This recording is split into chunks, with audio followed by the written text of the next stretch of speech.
आपल्या आटपाडीतील स्वच्छतेचा एक विषय घेऊन उपोषण करणार होतो आटपाडीमध्ये नगरपंचायत इमारतीजवळ।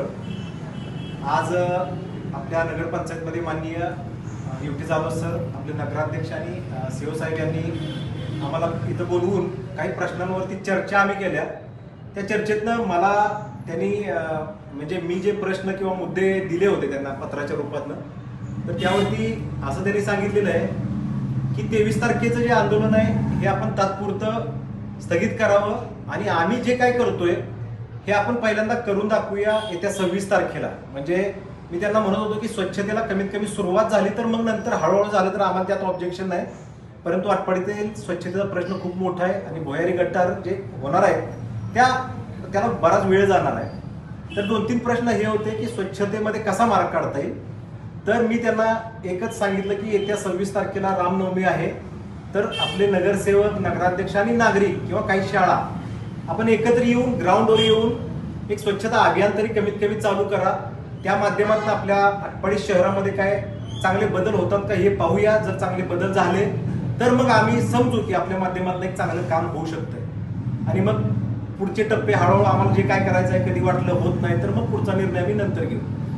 दुसरा विषय होता की आमच्या पत्रांना किंवा नागरिकांच्या, ज्येष्ठ नागरिकांच्या किंवा जे आटपाडी शहरातील नागरिक पत्र देतात त्या पत्रांना उत्तर मिळत नाही, तर ते अजूनही मिळालेले नाही।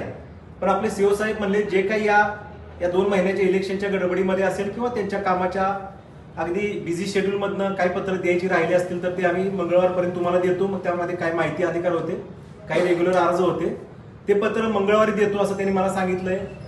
या दुसरी गोष्टी तिसरा मुद्दा होता की आटपाडी शहरामध्ये महिलांच्या सुरक्षेचा आणि महिलांच्या स्वच्छतागृहांचा विषय होता। मी हे तहसील कार्यालयात आपल्या बनगर मॅडमनाही दिलं होतं, सीओ साहेबांनाही दिलं होतं आणि अनेक लोकांना बऱ्याच वेळा सांगितलं होतं की भाजी मंडईमध्ये जे महिला येतात सकाळी भाजी विक्रेते ते सकाळपासून संध्याकाळपर्यंत तिथं बसतात। आजूबाजूला वेगवेगळे शौचालय असले पाहिजेत। मेन लोकशाही राणाभाऊसाठी चौकामध्येच तिथं एकही शौचालय नाही, तर असे चौक शोधून तिथं आपल्या या शौचालय झाले पाहिजेत। तर त्यावरती ते लवकरच मार्ग काढतो असं सांगितलं आणि सगळ्यात महत्त्वाचा मुद्दा म्हणजे ह्या गोष्टी प्रायोरिटी बेसिसवरती झाल्या पाहिजेत असं मी आपले माननीय नगराध्यक्ष युटी जाधव सरांना सांगितलं।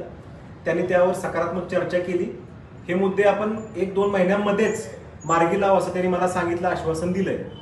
मी त्यांच्या शब्दाला मान देऊन मी येत्या 23 तारखेचं माझं उपोषण मी स्थगित करतोय, त्यांच्यावर विश्वास ठेवून आणि आटपाडीतील सर्व नगरसेवकांवरती म्हणजे 17च्या 17 आणि आपले नगराध्यक्ष आणि नागरिक, कारण नगरपंचायत आणि नागरिकांचा संवाद